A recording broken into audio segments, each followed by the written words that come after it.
तो मेरे ख्याल के मुताबिक इन चीज़ों में पाकिस्तान के अंदर बहुत ज़्यादा काम करने वाला है। लोगों को करना चाहिए, सपोर्ट करना चाहिए, क्योंकि स्टार्टअप को जब तक आप सपोर्ट नहीं करोगे वो ऊपर आएगा ही नहीं। But unfortunately the problem in हमारे कल्चर में ये प्रॉब्लम है कि nobody is there to support new businesses, new startup. So unfortunately जो इसने स्टार्टअप किया हुआ था वो इतना डेस्परेट होता है उसको चलाने के लिए, फिर उसको इस तरह की डील्स ऑफर करनी पड़ती है मार्केट। पाकिस्तान के अंदर रिटर्न्स बहुत ज़्यादा है और रिटर्न्स की वजह से हमें नुकसान होता है इतना ज़्यादा कि मैं आपको नहीं बता सकता, क्योंकि प्रोडक्ट पहले आपके पास आती है, ठीक है, रिटर्न होने के बाद लाजमी बात है। पाकिस्तान में एक रूल ही ऐसा बना हुआ है, लॉजिस्टिक्स कंपनी ने रूल ये बनाया हुआ है कि वो चीज़ उधर ही जाती है जो कि उसका मेन हेड ऑफ। जो न्यू पीपल्स हैं, न्यू कमर्स हैं, न्यू स्टार्टअप्स हैं, उनको लॉजिस्टिक्स इस तरह कर रहा है कि they are charging those people, those businesses return भी। लेकिन हमारे मुल्क की एक लोगों की एक साइकी है कि वो हमेशा डिस्काउंट की तरफ जाते हैं। वो हमेशा ये सोचते हैं कि यार मुझे इस चीज़ में डिस्काउंट है तो ही मैं जाऊँगा, जबकि यहाँ पर मुझे फ़ायदा हो रहा है, वैसे फ़ायदा हो रहा है, उस चीज़ की तरफ वो नहीं जाते, वो डिस्काउंट को देख के ज़्यादा जाते हैं। तो हमने वो प्रमोशंस करके देखी, जब हमने डिस्काउंट वाली प्रमोशन करके देखी तो हमारे पास बहुत ज़्यादा यूज़र आते थे। जब हम डिस्काउंट वाली प्रमोशन नहीं करते थे तो हमारे पास यूज़र बिल्कुल भी नहीं आते थे। Assalamu alaikum viewers, my name is Umair Arshad. Newcomers podcast series is brought to you by Future Fest. We are again here today with a new guest, a young person, a young entrepreneur who did his bachelor in computer science and then he came into the world of e-commerce and software house and IT. He's the founder and CEO of Technologies, and he's also the founder and CEO of ORECTO, which is an online marketplace. Today he will tell you his journey, his history, how he started, and his knowledge and experience about startup, because he's one of those young entrepreneurs who was able to pull up a seed money for his project. What happened during his journey, we'll ask him. None other than Muhammad Kamran Awan. Assalamu alaikum Kamran, कैसे हैं आप? कैसी तबीयत? ठीक है? अल्हम्दुलिल्लाह मैं बिल्कुल ठीक हूँ, आप सुनाएं कैसे हैं? अल्हम्दुलिल्लाह sir, thank you very much जो आपने टाइम निकाला, आप आए, and during before the podcast it was good to hear from you that you want to share your journey के क्या फ़ायदा हुए, क्या नुकसान हुए, जर्नी कैसी थी, journey it's itself is an inspirational always. Please tell us something about yourself के how did you once you completed the degree of bachelor in computer science, पहला बिजनेस जॉब जो आपने स्टार्ट की, और वहाँ से आप कैसे एंटरप्रेन्योरशिप तक आए और एक्टो में। मैं ज़रूर शेयर करना चाहूँगा। बेसिकली मैंने जो बैचलर किया है वो वर्चुअल यूनिवर्सिटी ऑफ पाकिस्तान से किया है, तो दैट्स मीन्स कि मुझे यूनिवर्सिटी जाने की ज़रूरत नहीं होती थी। मैं घर बैठ के ही काम कर सकता था। तो मैंने अपनी यूनिवर्सिटी के शुरुआत में ही साथ में जॉब भी स्टार्ट कर दी थी। I have more than 9 years of experience in job only. तो मैंने जब मैं 18 साल का था तो मैंने उस टाइम ही अपनी जॉब स्टार्ट की थी, और स्टार्ट करने के बाद जो है वो मैंने बहुत सारे छोटे-छोटे फैक्टर्स, मतलब एक हेल्पर से शुरू किया, फिर ऊपर बढ़ता गया, क्योंकि एक शौक था कि जॉब भी करनी है और साथ में कंप्यूटर का मुझे बहुत पुराना शौक था कि मैंने कुछ नया करना है कंप्यूटर के अंदर। और मैं जब अराउंड कोई मोर देन 3 सेमेस्टर मेरे कंप्लीट हुए थे, तो मैं एक बहुत अच्छा कोडर बन चुका था और बहुत अच्छी कोडिंग करता था। शौक था एक इसलिए। लेकिन चलते-चलते जब वक़्त गुज़रता गया और मैंने ग्रेजुएशन भी कंप्लीट कर ली, उसके बाद मेरी जो है वो जॉब चलती रही। फिर मैंने सोचा यार मैं जॉब तो कर रहा हूँ लेकिन कुछ कंप्यूटर की फ़ील्ड में कुछ नया करना चाहिए। तो मैंने सबसे पहले अपना एक फ़ैशन ब्रांड लॉन्च किया था रवायत के नाम से। तो मैंने जब फ़ैशन ब्रांड अपने एक समझ लें खालाज़ाद फूफो के साथ मिल के शुरू किया था, और अल्हम्दुलिल्लाह हमने उसको बहुत अच्छा चलाया था और बहुत अच्छा वो चला भी था। लेकिन बाद में कुछ घरेलू मसले मसाइल जो होते हैं ना, वो आप जब अपने किसी के रिश्तेदार के साथ करते हैं तो घरेलू मसले आपको बहुत ज़्यादा प्रॉब्लम क्रिएट करते हैं। तो इसी तरह की कुछ प्रॉब्लम क्रिएट हुई और हमारे दौरान, और हम लोगों ने उस ब्रांड को पूरे को सेल कर दिया था अलकरम स्टूडियो को। I know about the brand रिवायत, बिकॉज मैं खुद ईस्टर्न फैशन एंड अपैरल के 150 ब्रांड्स के साथ काम कर रहा हूँ पिछले जी। 5 से 10 साल से। तो रिवायत, yes I have heard of it. आपने अलकरम स्टूडियो को भेज दिया, डोंट यू थिंक कि किसी एक को रख लेना चाहिए था? मतलब एक at that young age you start a business, and देखिए, मैं being an industry expert, I started one of the business, a new startup 6 months back, लेकिन मेरा नहीं चला एक startup. So it doesn't, because startup चलाने के लिए नॉलेज एक्सपीरियंस के अलावा प्रोडक्ट हंटिंग और इन सारी बहुत सारी नॉलेज की जरूरत होती है। तो आप दोनों में से किसी एक ने क्यों नहीं रखा उसको? अलकरम स्टूडियो को क्यों दे दिया?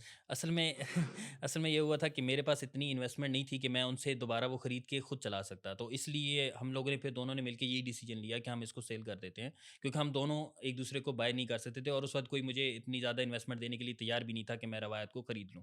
क्योंकि रवायत को क्या हुआ था कि जैसे ही हम लोगों ने मार्केट में लॉन्च किया तो कोरोना ने हिट किया पाकिस्तान को, और कोरोना ने हिट किया तो रवायत ऑटोमेटिकली हिट अप होना शुरू हो गया, मतलब इतना ज़्यादा ऊंचाई में यकदम चला गया क्योंकि लोगों को जाना आना शॉप का कोई इशू नहीं था।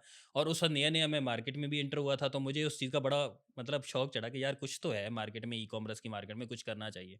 लेकिन जब सेल हो गई उसके बाद मैं फिर दोबारा जॉब की अंदर ही था, तो मेरे एक दोस्त ने बोला कि यार कुछ करते हैं मिलके। तो मैंने कहा चलें यार करते हैं, लेकिन मुझे इतना पता था कि इन्वेस्टमेंट बहुत ज़्यादा चाहिए, ये थोड़ी सी इन्वेस्टमेंट से कुछ भी नहीं होता। मार्केट बहुत ज़्यादा करनी पड़ती है, आपको बहुत पैसा लगाना पड़ता है इस चीज़ में। तो फिर उसने बोला कि यार मैं तुझे कुछ पैसे देता हूँ, कुछ पैसे लेकर हम लोग इस काम को शुरू करते हैं। हम लोग मार्केट प्लेस बनाते हैं, मतलब बेसिकली आइडिया उसका था। फिर हम लोगों ने एक पूरा साल सिर्फ रिसर्च की मार्केट प्लेस के ऊपर कि मार्केट प्लेस में कौन सी ऐसे गैप्स हैं जो कि मिसिंग हैं और हम उनको ईजिली कवर कर सकते हैं, क्योंकि दराज तो ऑलरेडी एक बहुत बड़ा कंपटीटर था हमारा, लेकिन और भी बहुत सारे थे, टेलीमार्ट था और भी बहुत सारे छोटे छोटे कंपटीटर थे। तो हमने सोचा कि यार कुछ छोटे मोटे गैप उठाते हैं, तो एक गैप हमें बहुत बड़ा बड़ा नज़र आया और वो था बार्गेनिंग बेस सिस्टम, क्योंकि पाकिस्तान के अंदर बार्गेनिंग बेस कोई भी सिस्टम नहीं था। तो हम लोगों ने सोचा कि हम बार्गेनिंग में जाते हैं तो लोग उस चीज़ को पसंद करना शुरू कर देंगे और लोग हमारे पास आना शुरू कर देंगे।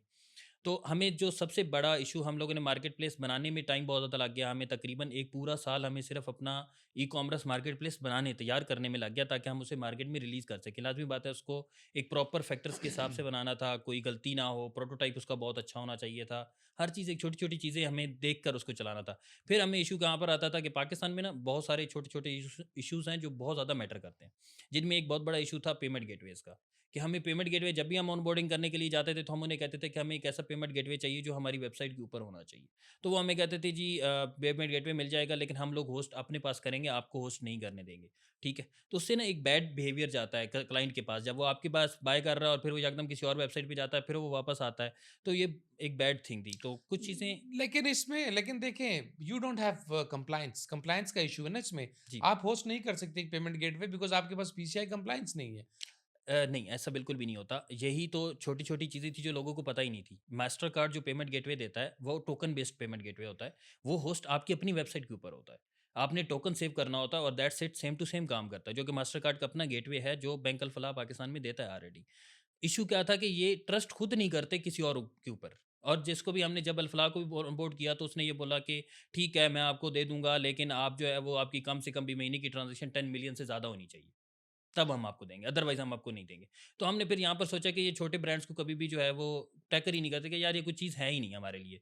तो हमने उसके बाद छोड़ा कि चलें छोड़ें, अब क्या कर सकते हैं। फिर हम जब कोरियर सर्विसेज़ के पास गए तो उन्होंने भी यही आगे से, मतलब कोई कोरियर कंपनी कहे जी हम लोग 200 ₹250 में डिलीवरी करेंगे, ₹300 में डिलीवरी करेंगे। जब तक हम देखेंगे नहीं वॉल्यूम ऑफ आपका कितना है, तब तक हम आपके साथ इतने अच्छे तरीके से ऑन बोर्ड नहीं हो सकते।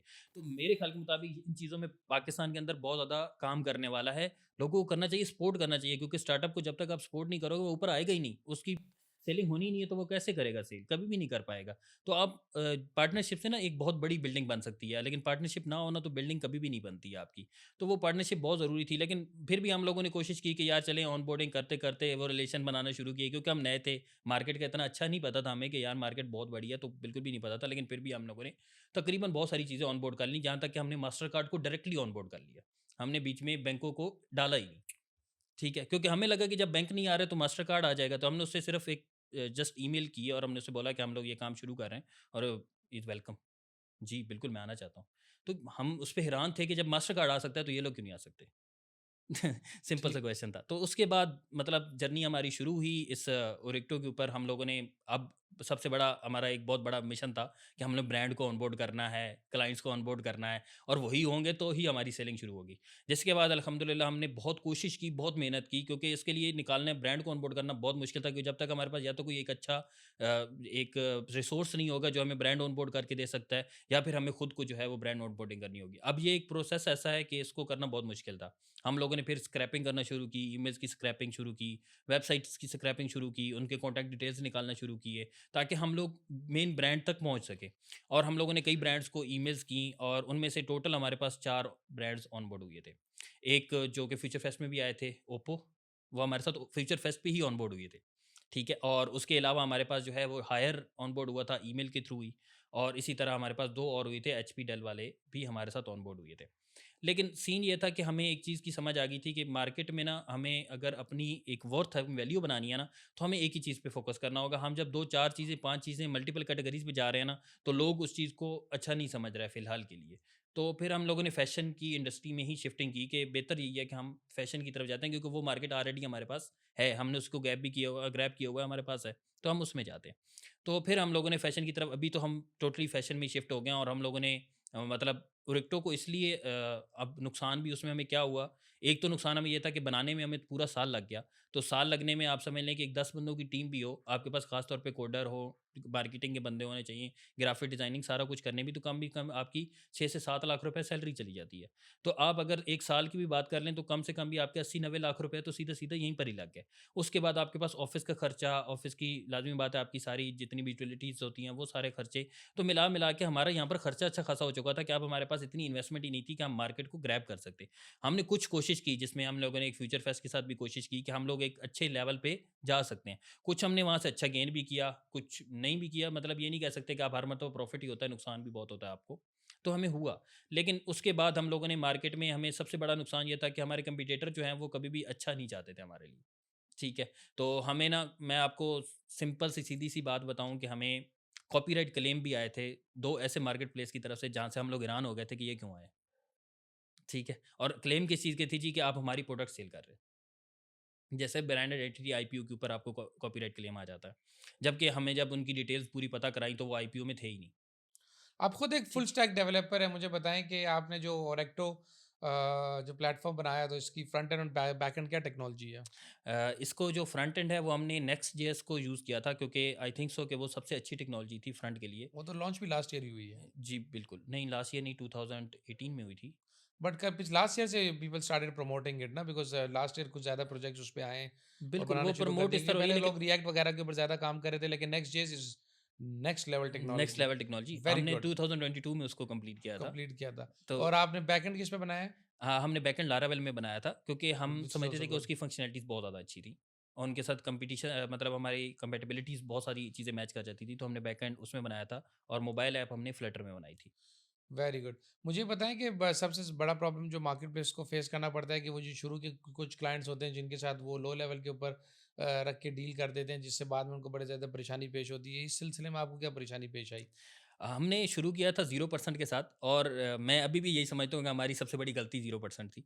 0% के साथ कभी भी शुरू नहीं करना चाहिए। दैट वाज द एग्जॉस्टेशन थी आपकी, कि यू वांटेड टू ऑनबोर्ड हाँ, समबडी सो हम उन डेस्परेटली बिल्कुल, बिल्कुल। कि हम ये समझते थे कि वो इसलिए आ जाएँगे कि यार 0% पे जा रहे हैं, तो हम ईज़िली जाएँगे और हम सेलिंग करेंगे, और हमारी बॉस, और कई लोगों का माइंडसेट था भी सही कि वो इसलिए ही आ रहे थे कि हम लोग 0% पे थे।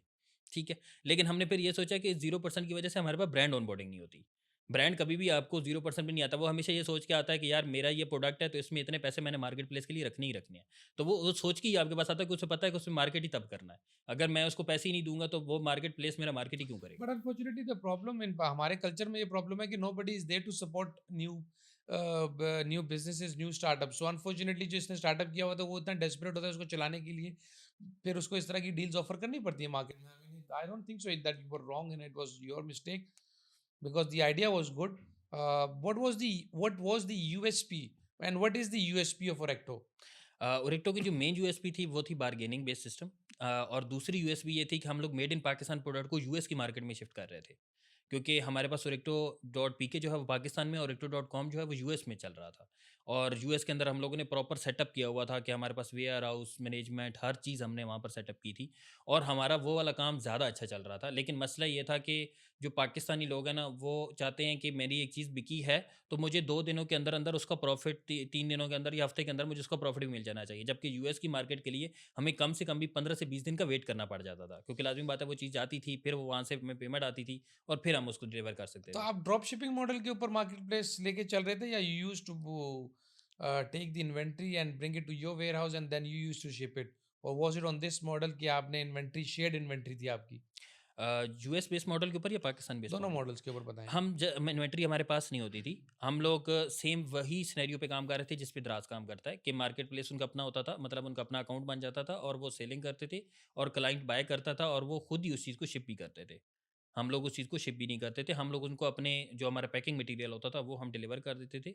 उसी के अंदर वो पैक करके उस चीज़ को शिप कर देते थे। अच्छा, इसमें हम एक चीज़ और भी हमें देखनी पड़ती है, इवैल्यूएट करनी पड़ती है कि दराज के ऊपर, देखिए दराज अमेज़न मॉडल के ऊपर है, ऐसे ही है। ठीक है? तो दराज पे yes we have these renowned brands of Pakistan in order to bring the traffic, लेकिन दराज के पास वो वेंडर्स बहुत ज़्यादा हैं जो इंडिविजुअल्स हैं और वो उधर अपना प्रोडक्ट सेल कर रहे हैं. In this case it's very easy to on board people because for example you go to Bareeze, you go to Sapphire, you go to Nishat, you go to Khaadi, और आप ओरेक्टो पे ऑन बोर्ड करते हैं, यू विल फेस प्रॉब्लम्स. उसके लिए सबसे बड़ा one of the biggest problem is this के आप की मार्केट प्लेस तो है पर प्रोडक्ट तो उसका है. तो वो अगर आपकी सर्विस में कहीं पे you see if there is any problem in your service and your service is not good, तो that product has to take the and the brand has to take the hit as well. लेकिन इसमें best चीज क्या है कि अब ये brands आपके साथ बार्गेनिंग पे तो जाते हैं कि you know we don't want to do this, we don't want to do this. And मैंने देखा है कि वो ब्रांड्स न्यू मार्केट प्लेसेस के साथ काम करने के लिए तब राजी होते हैं जब उनको बहुत एक्स्ट्रॉर्डनरी कोई फायदा हो रहा होता है. फ़ायदा हो रहा था। लेकिन असल गेम वहाँ पे है. जैसे कि मैं हूँ, मेरे घर में मैंने लज से कोई भी एक मोबाइल एक्सेसरीज की चीज़ें बनाना शुरू कर दी and I have the stock of it. लेकिन अब मैं अपनी वेबसाइट, अपना सोशल मीडिया पेज और ये सारी चीज़ें कॉस्ट बेयर नहीं कर सकता. तो what I do is this that I desperately go to market place and then I get on board on myself on the market place. तो ये जो फैक्टर है बेसिकली दराज के ऊपर, ये भी बहुत चल रहा है. बिल्कुल, ये आपकी बात बिल्कुल ठीक है, लेकिन यहाँ पर एक बहुत बड़ी प्रॉब्लम है, वो है रिटर्न्स।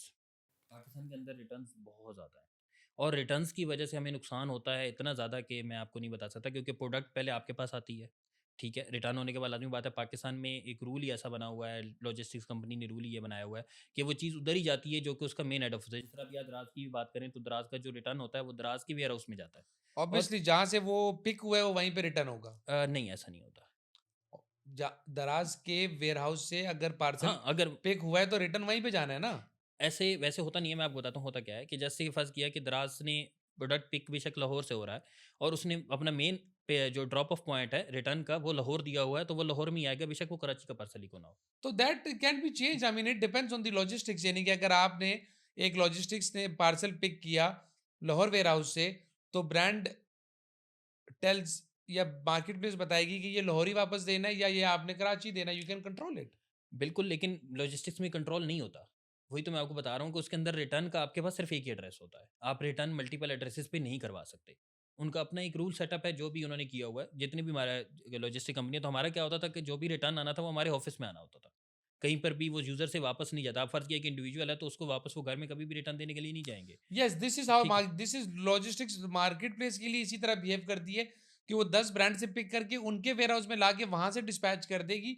लेकिन रिटर्न वो एक ही पार्टी को एक देगी. ही पार्टी को वो देगी। 10-10 जगह नहीं देगी. उसके लिए प्रॉब्लम ये हो जाती है बिकॉज एंड रिटर्न, क्योंकि रिटर्न वो दे भी वीक में एक बार दे होते हैं ना. बिल्कुल ऐसे इट्स ही है। नॉट कि वो एवरी डे तो दे वो गिव यू रिटर्न. रिटर्न का मेन जो इश्यू है वो ये है कि रिटर्न आते बहुत ज़्यादा है। अब हमारे पास मार्केट प्लेस आया तो सबसे ज़्यादा लोग जो बाय करने वाले थे ना, वो जस्ट एक वो मैं आपको सिंपल सी वर्डिंग थोड़ी सी अजीब हो जाएगी, चस्का पार्टी बहुत ज़्यादा है पाकिस्तान के अंदर। तो वो क्या करती हैं कि वो सिंपली जस्ट ऑर्डर किया, जैसे ही उनके पास डिलीवर होने के लिए गया तो उन्होंने कहा जी भाई हम तो लेना ही नहीं है, हमने तो वैसे ही देखने के लिए ऑर्डर किया था कि ऑर्डर होता है कि नहीं होता।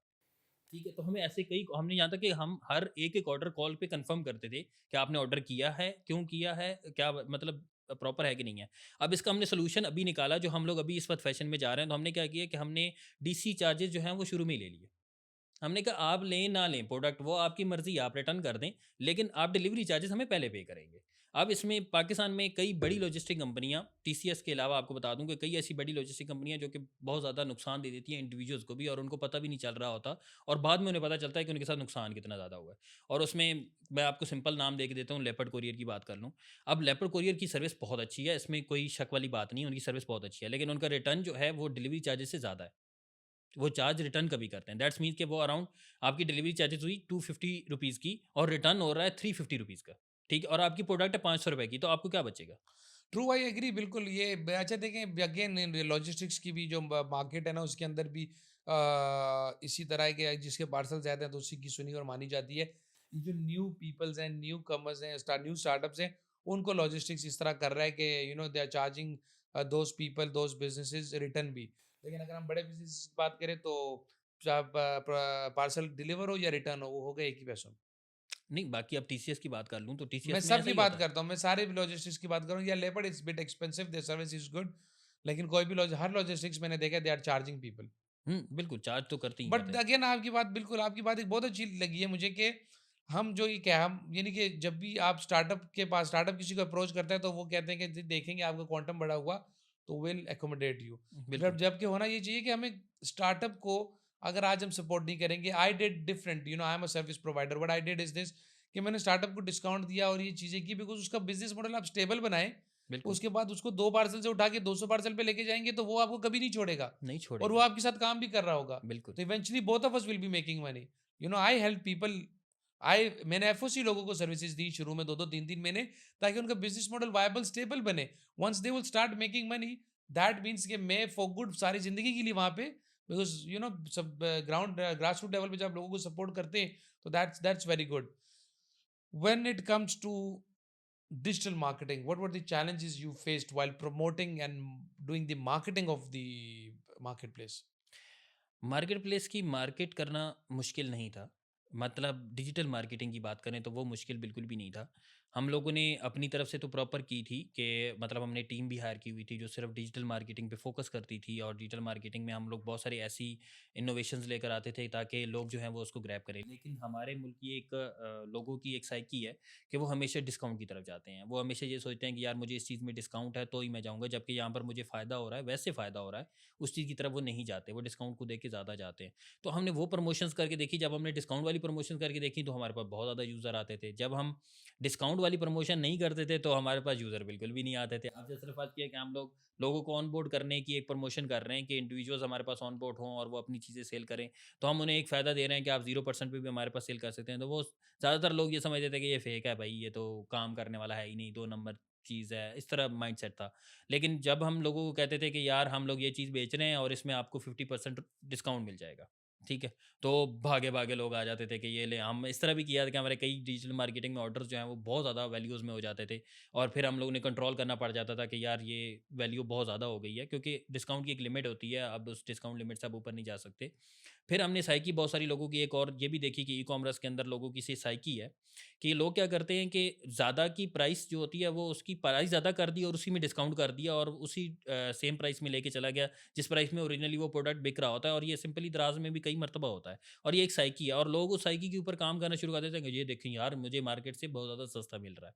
ठीक है, तो ये एक चीज़ है कि ये करना पड़ता है। हमने अपनी तरफ से पूरी कोशिश की थी कि हम मार्केट को ईजिली ग्रैब कर सकेंगे, लेकिन मेन हमारा जो इशू था वो हमारे पास इंडिविजुअल ऑन बोर्डिंग था। मतलब इंडिविजुअल हो गया या ब्रांड हो गया, ये हमारे पास ऑन बोर्ड हो जाते तो हमें मार्केट में जाने की इतनी ज़्यादा मतलब प्रॉब्लम नहीं होती, हम ईजिली कवर भी कर सकते थे। फिर हमने स्ट्रेटजी को एडवांस लेवल पे सीखा भी सही कि आप किसी ब्रांड के ऊपर अपनी मार्केटिंग कैसे कर सकते हैं, क्योंकि हम लोगों को उस लेवल के ऊपर पाकिस्तान के अंदर खासतौर पे लोगों को नहीं सिखाया जाता, कोई बताया ही नहीं जाता। सिंपली हम लोगों ने कभी पढ़ा ही नहीं कि यार आपका फेसबुक पेज एक ही जो है वो मल्टीपल रीजन का भी बन जाता है। हमने कभी इस चीज़ के बारे में सोचा ही नहीं था कि यार एक ही पेज होता है, मल्टीपल रीजन भी बनता है, पोस्टें अलग-अलग हो सकती हैं। तो हम लोगों ने कभी उस डीप एनालिसिस को किया ही नहीं। जब हमने ये डीप एनालिसिस किया तो हमें पता चला अच्छा दराज़ की यार बात करूँ तो दराज़ का पेज तो एक ही है, ठीक है? अगर बांग्लादेश में मैं खोलता हूँ तो वो बांग्लादेश का खुल जाता है, अगर मैं यूएस में खोलता हूँ तो वो यूएस का खुल जाता है, अगर मैं फ़र्ज़ किया कहीं भी खोलता हूँ, नेपाल का खोल लेता हूँ, तो नेपाल में खुल जाता है और पाकिस्तान का खोलता हूँ तो पाकिस्तान में खुल जाता है, लेकिन है एक ही, एड्रेस भी चेंज नहीं हो रहा। तो सीन क्या है? तो हमें फिर उसकी प्रॉपर एनालिसिस जब किया तो हमें पता चला कि अच्छा ये मल्टीपल रीजन बेस भी बन जाते हैं। अब वो हमें लाज़मी बात है नहीं मिल सकता था फेसबुक की तरफ से, क्योंकि उसकी एक रूल्स एंड रेगुलेशंस होते हैं कि आपके कम से कम 1 लाख फॉलोवर होने चाहिए, तब आपको ये फैसिलिटी मिलती है। तो वो भी कई जगह पे था, लोगों ने लाइक नहीं किया, वो पता नहीं क्यों उन लोगों की एक अपनी माइंडसेट थी। हमने अपनी तरफ से पूरी डिजिटल मार्केटिंग पे कोशिश भी की, अच्छा गेन भी किया हमने। मोर देन मैं आपको बताऊँ कि 4000 से भी ज़्यादा ऑर्डर हमने पिछले मतलब जो स्टार्टिंग हमारे पॉइंट थे उसमें 3 महीनों में हम लोगों ने किए थे।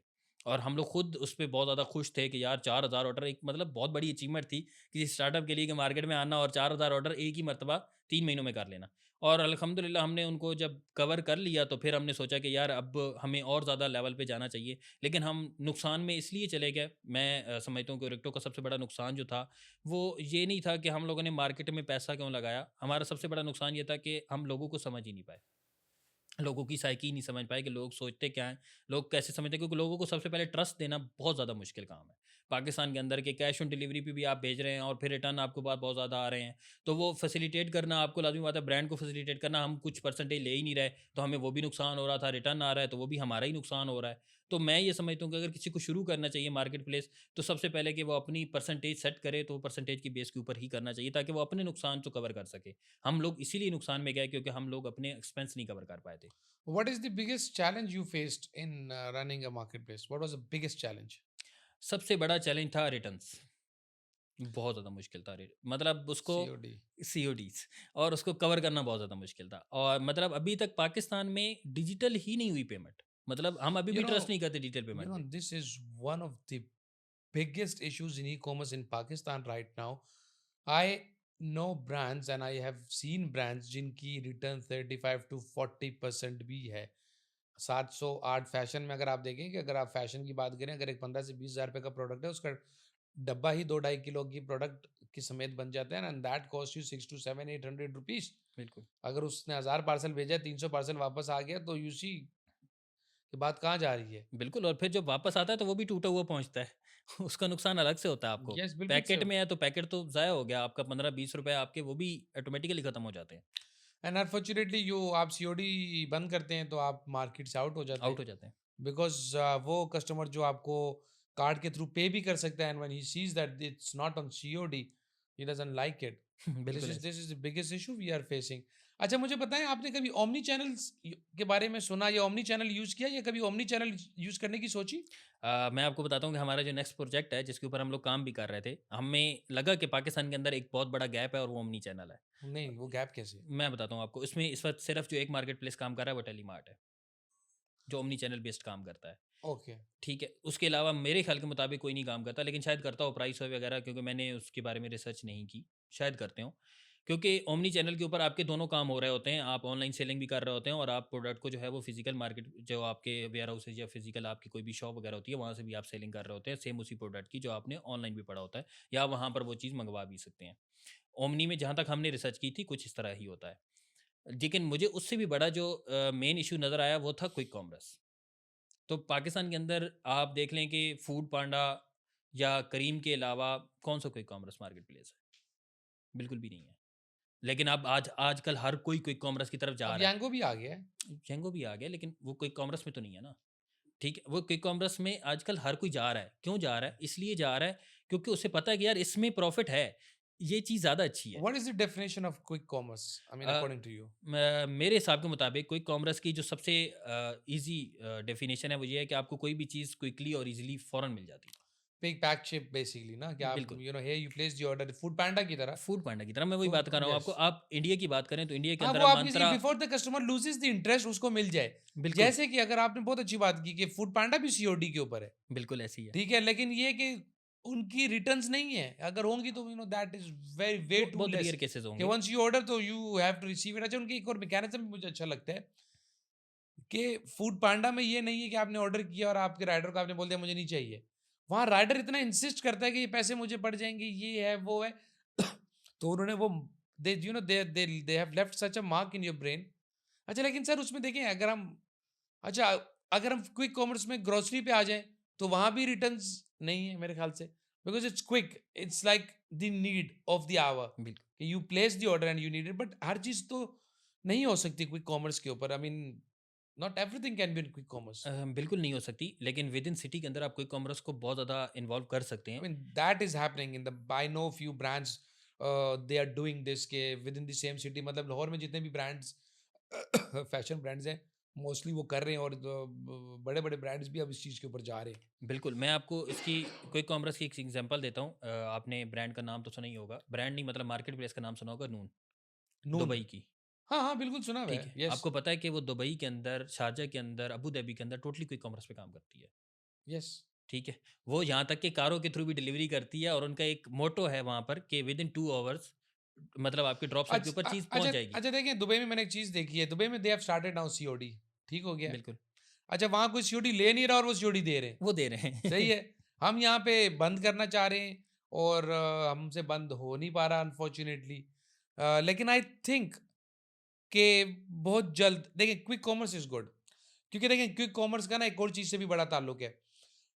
मैं ये सोचता था और मैंने बड़े बड़े ऐसे ब्रांड्स के ओनर से बात की कि प्रोडक्ट के अगेंस्ट प्रोडक्ट के अगेंस्ट प्रोडक्ट के अगेंस्ट प्रोडक्ट की कंपटीशन बढ़ता हुआ जा रहा है। अब क्या गेम होगी? अब गेम ये होगी कि गेम ऑलरेडी शुरू हो गई है, जिसको क्विक कॉमर्स का भी नाम दे सकते हैं, कि कौन डिलीवर जल्दी करेगा। बिल्कुल, ठीक है। असल में देखें, मैंने पाकिस्तान में ना देखा है, बहुत सारी ख्वातीन का ये कॉन्सेप्ट भी देखा है मैंने, कि एक खातून जाती हैं, सफ़ायर, निशात, खाड़ी, लाइमलाइट, चारों जगह ऑर्डर प्लेस करती हैं। ताकि मेरा पसंदीदा आर्टिकल सोल्ड आउट ना हो जाए। बिल्कुल। चारों को मंगाती हैं कि जो पहले आ गया मैं ले लूँगी, बाकी को 3 को रिटर्न कर दूँगी। लेकिन अगर आपकी ये बात सही है कि अगर ओवरऑल हम सीओडी बंद नहीं कर सकते, तो हम अगर डिलीवरी चार्जेस एडवांस में लेना शुरू कर दें, तो I think we can control the returns. But बिल्कुल। Again this is the initiative which has to be taken by everyone. अगर कोई एक बंदा शुरू करेगा तो वो सेल्स उसको हिट करना शुरू कर देंगी, and nobody is ready to sacrifice that. हम लोग ना ऑलरेडी इस चीज़ के ऊपर काम कर रहे हैं, और इसमें हम लोगों ने मॉडेस्ट फैशन के ऊपर काम किया, क्योंकि हमें लगा कि एक तो मार्केट प्लेसेस है नहीं यहाँ पर मॉडेस्ट फैशन की, खास तौर पे ब्रांड्स ही नहीं है पाकिस्तान के अंदर, ज़्यादातर मॉडर्न फैशन के ऊपर है, मॉडेस्ट में आते ही नहीं है। तो हमने वहाँ पर शुरू किया और अल्हम्दुलिल्लाह हम लोगों ने बहुत अच्छा अचीव किया है, और अभी भी हमारे पर डे के जो ऑर्डर जा रहे हैं मॉडेस्ट फैशन के ऊपर जा बता रहा हूँ, ओरेक्टो के अंडर नहीं है, वो बिल्कुल डिफरेंट काम कर रहा है। और उसमें पर डे के ऑर्डर हमारे जो हैं वो तकरीबन कोई 40 टू 45 ऑर्डर्स पर डे जाते हैं, और उसमें टोटली हम लोग जितनी भी जो डीसी चार्जेस होते हैं वो एडवांस में लेते हैं। क्योंकि हम लोग ये समझते हैं, जब भी हमें कोई कहता है ना कि डीसी चार्जेस मेरे पास नहीं है, ये नहीं है, तो हम कहते हैं कि ठीक है, आपको चीज़ पसंद नहीं आई तो आप ना लो। ठीक है, लोगों को टैकल करना पड़ेगा, जब तक हम नहीं करेंगे लोग सही होते ही नहीं है। आप जब उन्हें चीज़ अच्छी मिलने लग जाती है, फिर वो अगली मरतबा देने के लिए राज़ी भी हो जाते हैं कि यार हम आपको एडवांस में पेमेंट भी कर देते हैं, व्हाट आप वो वाज चीज़ डिलीवर करते हैं। बिल्कुल सही बात है। What was the biggest achievement of ओरेक्टो? ओरेक्टो की जो सबसे बड़ी अचीवमेंट थी कि उसने हमें बहुत सिखा दिया। ठीक है, हमें ये भी सिखा दिया कि नीचे से ऊपर की तरफ कैसे जाना है, उसने हमें ये भी सिखा दिया था कि बंदा ऊपर से नीचे की तरफ कैसे आता है। मतलब जब उसे एक प्रॉफ़िट हो रहा होता है, तो वो लॉस में कैसे जाता है, और जब लॉस में होता है, तो वो प्रॉफ़िट में कैसे जा सकता है। मैं इस बात को बिल्कुल आपकी एग्री करूँगा, क्योंकि आपकी नॉलेज माशाल्लाह, असल में देखें, एक होता है पढ़ के नॉलेज लेना, एक होता है सुना-सुनाया नॉलेज लेना, एक होता है कि फ़िज़िकल आपने खुद काम किया और प्रॉब्लम्स में आए और उसमें से निकले। तो वो देखें, जिस तरह ना एक तैरना होता है शौकिया, एक तैरना होता है आपको एक इंस्ट्रक्टर सिखाता है, एक वो जो स्किल होते हैं ना जब आप डूब रहे होते हो और अपने आप को किसी तरह बाहर निकालते हो, तो वो एक अलग स्किल होता है। तो डेफिनेटली आपसे बात करके मैं I can get the idea, I can get the vibe of it, कि आपने बहुत, जिस तरह फेसबुक रीजन पेज वाली बात की, बहुत कम लोग ऐसे बहुत चीज़ों को जानते हैं, वही जानते हैं जिन्होंने काम किया। टाइम किया हुआ है। मैं आपको बताऊँ कि अभी जो हमारा नेक्स्ट प्रोजेक्ट है, उसमें मेन फ़ोकस ही हमारा क्विक कॉमर्स के ऊपर है, और हम लोग समझते हैं कि क्विक कॉमर्स अभी इसलिए मिसिंग है, क्योंकि लोगों को शायद वो एक जो होता है ना, वे मिल ही नहीं रहा क्विक कॉमर्स का, क्योंकि बहुत सारी मार्केट प्लेस, बहुत सारे ब्रांड अभी भी क्विक कॉमर्स की तरफ नहीं है। बड़े ब्रांड्स हैं, छोटे कोई भी नहीं है, और छोटे ब्रांड इसलिए नहीं है क्योंकि उनको पता ही नहीं है कि क्विक कॉमर्स होती क्या है, या हम लोग उस चीज़ को डिलीवर करते हैं। और मैं, मेरे हिसाब के मुताबिक क्विक कॉमर्स में रिटर्न बिल्कुल भी नहीं होता, आपको बहुत कम होता है, और रेयर केसेस होते हैं। अच्छा, क्विक कॉमर्स के ऊपर देखें, एक और रीज़न भी है, छोटे ब्रांड्स का क्विक कॉमर्स के ऊपर ना होने की रीज़न ये भी है कि अगर एक ब्रांड का लाहौर में, लेट्स से उस ब्रांड का पूरे पाकिस्तान का दिन का 50 ऑर्डर है, जिसमें से लाहौर का 5 ऑर्डर है, तो उस 5 ऑर्डर के लिए उसने क्या क्विक कॉमर्स के ऊपर आना है? बिल्कुल। You see what I mean? अब स्टैफायर है, वो कहता है कि मेरे दिन में 10,000 पार्सल लाहौर शहर में निकलता है। तो मैं 1000 वापस आ रहा है, तो मैं वो 10,000 को सेम टाइम पे ऑर्डर प्लेस और डिलीवर करूँ। तो ये एक order management system, omni omni solution, omni retail solution के थ्रू ही हो सकता है। हाँ, डेफिनिटली क्विक कॉमर्स के ऊपर इट डिपेंड्स के the party providing the services is bearing the cost, how many brands does it have. जैसे कि फूड पांडा है। अब देखिए, फूड पांडा इज चार्जिंग 35%। अगर ओरेक्टो भी 35% चार्ज करे, तो ओरेक्टो भी बहुत सारी चीज़ें कर सकता है। बिल्कुल। लाम भी बहुत सारी चीज़ें कर सकता है। बिल्कुल ऐसी है। दराज भी बहुत सारी चीज़ें कर सकता है।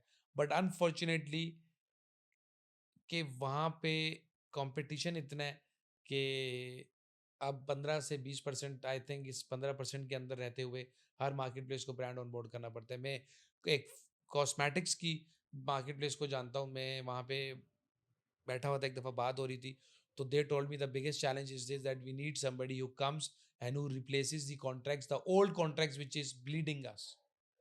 क्योंकि उस टाइम जब खुला तो 7%, 8%, 9%, 10% वाली डीलें तो मार दिया आपने। बिल्कुल। आज आप 20-20 वाली भी मार रहे हैं, तो आज जितनी बड़ी डीलें आप मार रहे हैं, वो स्टिल आपको 15 से ऊपर नहीं आने दे रही, क्योंकि कुछ डीलें आपने छोटी भी मारी हुई वही थी। होती है। Is there is anything else you would like to share us with reference to Orecto? मैं ओरेक्टो से रिलेटेड बहुत सारी चीज़ें तो शेयर करना चाहता हूँ, यहाँ पर तो टाइम नहीं है, लेकिन मैं इंशाल्लाह ज़रूर शेयर भी करूँगा, और मैं कोशिश भी कर रहा हूँ कि मैं लोगों को वो छोटे-छोटे फैक्टर्स बताऊँ जिसमें आपको नुकसान होता है, और वो क्यों होता है वो भी मैं आप लोगों के साथ एक्सप्लेन करना चाहूँ कि ये एक छोटा-सा मसला है जो कि आपको बहुत बड़ा लगता नहीं है, लेकिन वो बाद में बहुत बड़ा जो है एक इम्पैक्ट क्रिएट कर जाता है आपके ऊपर, और वो बहुत ज़्यादा प्रॉब्लम क्रिएटेड होता है। मैं आपको इसकी कई छोटी-छोटी एग्ज़ाम्पल दे दूँ कि हमारे लोग ये नहीं समझते कि हमारा पैकिंग मटीरियल जो है वो 13 से 14 रुपए का आया हुआ है, ठीक है? तो हम लोग ये समझते हैं कि यार 13-14 रुपए का नुकसान होगा, पैकिंग ख़राब होगी, लेकिन आप जब उसको कैलकुलेट करते हो in the sense of 4000 order multiply by 13 करते हो, तो फिर आपको पता चलता है अच्छा नुकसान तो बहुत ज़्यादा हो गया था इसके अंदर। तो वो चीज़ें छोटी-छोटी चीज़ें हैं लेकिन बहुत ज़्यादा नुकसान क्रिएट करती हैं, और हमारे मुल्क में ना एक फैक्टर है कि हम लोगों को अर्न करना तो सिखाते हैं, लोगों को ये नहीं सिखाते नुकसान कैसे होता है। हम लोगों को ये कभी भी नहीं सिखाते कि यार लॉस होता कैसे है। हम हमेशा यही सिखा रहे हैं प्रॉफ़िट है, पैसा है, पैसा है, पैसा है, दैट्स इट, तो आप बस प्रोज पैसे बता के रहे हैं ना, पीछे। कॉन्स नहीं बता रहे। नहीं बताते। हम वो एक कहते हैं ना कि शीशे का एक रुख दिखाया जाता है और दूसरा रुख बिल्कुल भी नहीं दिखाया जाता, और वो चीज़ नुकसानदेह होती है जो उसके पीछे, जहाँ पर साया नहीं होता, असल में तो सारी चीज़ साया होता है, वहाँ पर सारी गेम है। चीज़ वहाँ पर पड़ी होती है। वही चीज़ अगर आपको पता चल जाए तो आप मार्केट के ऑटोमेटिकली जो है वो एक पावे बन जाते हो मार्केट के अंदर। तो वो चीज़ आपको पता होना बहुत ज़रूरी है। छोटे-छोटे फैक्टर्स पता होना बहुत ज़रूरी है, अगर मार्केट प्लेस की बात करूँ मैं। लेकिन मार्केट प्लेस को भी छोड़ दें, आप एक कंपनी की भी बात कर लें, तो कंपनी के बारे में भी आपको बहुत सारी चीज़ों का पता होना बहुत ज़रूरी है, तभी आप शुरू करें। हमने तो चले नुकसान किया, तो अल्हम्दुलिल्लाह हम लोगों ने फिर भी वापस रिकवर कर रहे हैं। हम लोगों ने अपने सॉफ्टवेयर हाउस को सर्विसेज बेस पे शिफ्ट किया, साथ-साथ प्रोडक्ट शुरू किया, क्योंकि हमने शायद ये गलतियाँ की थी, जो हमने सीखी, और अब हम उसको वापस रिटर्न रिवर्स करते इंशाल्लाह अल्हम्दुलिल्लाह हम इस मकाम पे पहुँच चुके हैं कि हम वो जो अपना नुकसान है वो ईज़िली कवर भी कर सकते हैं। तो वो ट्रू, देखें, अगर आपके पास नुकसान हो गया, नुकसान happen in terms of finance, but the what you gained was knowledge, experience, skill, and still Orecto is there in the market. And वही गलती, देखिए मैं समझता हूँ ई कॉमर्स में ग्रोथ क्या है। हर रोज आप एक नई गलती करें, लेकिन आप हर रोज गलती करें, पर हर रोज एक नई गलती करें, हुँ, और आपका हर दिन पिछले दिन से बेहतर होना चाहिए। अगर ये हो रहा है तो that means it's growth, it's बिल्कुल, फाइन। हर बंदे की अपनी जर्नी है, किसी की journey it's from 0 to 100 orders in one day, किसी की journey 0 to 100 orders in 1 minute। Doesn't हर हर बंदे की उड़ान अपनी होती है। बिल्कुल। मुझे बताएं कि आपका एक और आपका वेंचर है जो आपने बताया, सॉफ्टवेयर हाउस है, जो आप सर्विस बेस पे चल रहे हैं, VOH। जी। Please tell us something about VOH as well. VOS technologies basically जो कंपनी थी ओरेक्टो की, वो वीओएस टेक्नोलॉजी ही थी, और वो बहुत पुराना वेंचर है मेरा, मतलब अराउंड मैं 2020 में उसके ऊपर काम शुरू कर रहा था। अब उसके अंडर बहुत सारे ऐसे प्रोडक्ट भी आ चुके हैं जिसमें मैं ये समझता हूँ कि अगर आपने कोई भी चीज़ बनानी है तो हमेशा आप अपने लिए रिकरिंग पेमेंट पीछे रखो। क्या आपकी एक पेमेंट आ रही है और उसकी बेस के ऊपर आप नया प्रोडक्ट लॉन्च करो कि यार ये मेरी पेमेंट आ रही है, इसकी बेस के ऊपर मैं नए प्रोडक्ट के ऊपर जो है वो पैसा लगाऊंगा, और इतने में मेरा अपना घर का सर्किट चलता रहे, ताकि आपका घर का नुकसान ना हो, क्योंकि कई लोग ऐसे नुकसान कर बैठते हैं, लाइक एयरलिफ्ट की बात कर लें, तो कई ऐसे नुकसान कर बैठेंगे वो घर के भी नहीं रहते। तो वो चीज़ें नहीं करनी चाहिए, और पैसा भी उतना उठाओ जितनी आपको ज़रूरत है। और मैं समझता हूँ पाकिस्तान में एक स्टार्टअप को बहुत ज़्यादा हिट करने वाले भी स्टार्टअप ही थे, ठीक है? कि उन लोगों ने कई जगह पे ऐसे-ऐसे इन्वेस्टमेंट उठा ली, जो कि बाकी स्टार्टअप्स के लिए बहुत ज़्यादा नुकसानदेह हो गई। क्योंकि उन्होंने स्टार्टअप्स ने इन्वेस्टमेंट उठाई, बाद में लगा दी गई, मतलब जो भी नुकसान किया, और उसके बाद जब पिछले वाले आए जब वहाँ पर इन्वेस्टमेंट लेने के लिए, तो उन्होंने पहले ही सबसे पहले शब्द यही था कि we don't trust in Pakistanis. बात ही खत्म हो गई। तो अब वो नेक्स्ट टाइम वो किसी और पाकिस्तानी के ऊपर ट्रस्ट ही नहीं करना चाह रहे। तो अब वो पाकिस्तानी आपने ये देखा होगा पिछले 1 साल के अंदर कितने ज़्यादा स्टार्टअप्स हैं जिनको इन्वेस्टमेंट नहीं मिली। ठीक है? और उसका कितना ज़्यादा नुकसान हो रहा है। यार देखिए, हमारा कल्चर बड़ा अजीब सा है। मैंने ऐसी मार्केट प्लेसेस भी देखी हैं कि I used to do marketing for one of the market place. Unfortunately मैं यहाँ से स्पेंड करता था, and I used to see sales were good, and she used to call me and she used to tell me कि sales नहीं है, sales नहीं है। तो आई यूज्ड टू टेल कि ऑर्डर्स तो हैं, मतलब मैं अगर 500 लगा रहा हूँ एंड 5,000 के ऑर्डर्स आ रहे हैं, तो I will say it's fine.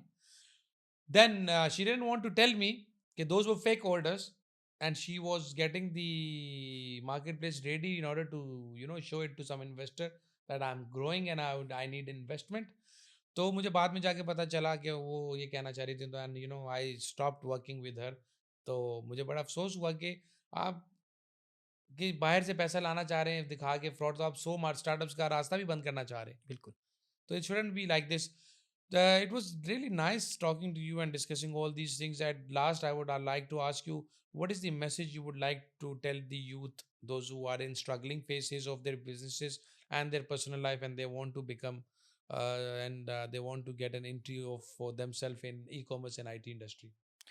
मैं सिंपल सा मशवरा ये देना चाहता हूँ, ई-कॉमर्स हो, आईटी हो, या कोई भी आपका स्टार्टअप हो, कहीं पे भी आप जो है वो स्टार्टअप के अंदर आप जा रहे हैं, तो मेरे ख्याल के मुताबिक आपको सबसे पहले उसकी R&D करना बहुत ज़रूरी है। अगर आपने उसकी रिसर्च नहीं की, ठीक है, डेवलपमेंट बाद में होगी, जब तक आपने रिसर्च नहीं की, आपको उस चीज़ के अंदर जाना ही नहीं चाहिए। आपको मार्केट का पता होना चाहिए, रिसर्च का पता होना चाहिए, आपको कंपटीटर का एक प्रॉपर एनालिसिस पता होना चाहिए। आपका कंपटीटर क्यों आपसे ज़्यादा अच्छा है, लोग उसके पास क्यों नहीं जाएँगे, आपके पास क्यों आएँगे? ये सारी चीज़ें छोटी-छोटी हैं, लेकिन इन सब चीज़ों का पता होना बहुत ज़रूरी है। रिसर्च बहुत इंपॉर्टेंट है, रिसर्च किए बगैर स्टार्टअप को शुरू ही नहीं करना चाहिए। ये देखकर नहीं शुरू करना चाहिए कि आपके पास गैप है और बस मैं शुरू कर रहा हूँ और मैं इस गैप को कवर कर लूँगा। तो गैप जो है वो इतनी जल्दी कवर नहीं होते, वो जो ऑलरेडी आपके कंपटीटर है, उसको कवर करने में 1 मिनट लगना है और आपको वही चीज़ कवर करने में महीनों लग जाने हैं। तो बेहतर यही है कि आप गैप कवर करने के बजाय आप रिसर्च करें और मार्केट की कोई बहुत बड़ी प्रॉब्लम को फाउंड करें, जिसके अंदर आपका कंपटीशन बहुत कम हो, ताकि आप ईज़िली उस मार्केट में अपने आप को एक अच्छा लेवल पे मनवा सकें और बता सकें कि मैं कुछ हूँ या मैं कुछ कर सकता हूँ। आप इसकी सिंपल एग्जांपल ले लें कि इंडिया के अंदर शार्क टैंक चल रहा है और आपके पास ऐसे-ऐसे आइडियाज़ आ रहे हैं, आपने कभी सोचे भी नहीं होंगे ये पाकिस्तान में भी इम्प्लीमेंट हो सकते हैं, या पाकिस्तान में भी कर सकते हैं और कई लोग उनके उन आइडियाज़ को लेकर पाकिस्तान में इम्प्लीमेंट कर भी रहे हैं। अब आपको इसकी एक और छोटी-सी एग्जांपल देता हूँ कि इंडिया के अंदर एक बहुत बड़ी चीज़ होती है कि जब भी वो उनके पास आते हैं सवाल पूछने के लिए, तो एक सवाल का जवाब देते हैं, आपने आईपीओ रजिस्टर्ड करवाया है? ऐसे ही होता है ना, आपने अमेरिकन आईपीओ रजिस्टर्ड करवाया और इंडिया का आईपीओ रजिस्टर्ड करवाया। अमेरिकन आईपीओ टोटल $250 में रजिस्टर्ड हो जाता है, ठीक है? जो कि बहुत अच्छी चीज़ है, आपको फ़ौरन रजिस्टर्ड करा लेना चाहिए, मैक्सिमम महीना लगता है और आपका रजिस्टर्ड हो जाता है। और पाकिस्तान में आपको पता है आईपीओ के ऊपर टाइम कितना लगता है? 2 ईयर्स, Yes. 2 साल लगते हैं पाकिस्तान में आईपीओ रजिस्टर्ड होने में। तो खुद सोचें पाकिस्तान में स्टार्टअप्स आगे कैसे जाएँगे? मैंने कोई भी चीज़ नई इनोवेट की, मैंने एक बार्गेनिंग सिस्टम बनाया, फ़र्ज़ की एग्ज़ाम्पल बता रहा हूँ आपको, मैंने बनाया तो है ही सही। मैंने उसको आईपीओ रजिस्टर्ड कराने में मुझे 2 साल लग गए, ठीक है? तो तब तक तो पता नहीं कितने लोग बना लेंगे, तो मेरा वो आईपीओ तो गया। मेरा तो आइडिया भी लीक हो गया, आईपीओ भी खत्म हो गया, तो अब मैं क्या कर सकूँगा मुल्क में? मेरा तो Yeah, वो true. There are so uniqueness he many. खत्म हो Yeah, जाती है। there are so many gaps still in our system. बाकी चीज़ों की तरह ई-कॉमर्स में भी है, but we wish and we hope for the best. आपकी एक बात बहुत अच्छी लगी है मुझे, जो मैं जिस बात का कायल हूँ कि हम पाकिस्तान में हमारी जो अप्रोच है that is sheep walk approach. जो एक बंदा कर रहा होता है हम वो करना स्टार्ट कर देते हैं, जबकि ऐसा नहीं होना चाहिए. हमें अपनी रिसर्च एंड डेवलपमेंट करनी चाहिए, हमें अपने स्किल्स, अपनी नॉलेज, अपनी इंफॉर्मेशन, अपने रिसोर्सेज का पता होना चाहिए कि हम क्या कहाँ कैसे कर सकते हैं चीज़ें. I request the youth to believe in their self and have confidence in yourself and work hard and set a goal and target and you will achieve it one day. It was nice and I hope it was nice talking to Kamran. Thank you very thank you. much and I hope कि आपको ये episode हमारा अच्छा लगेगा. We'll be back with another guest soon. Thank you very much.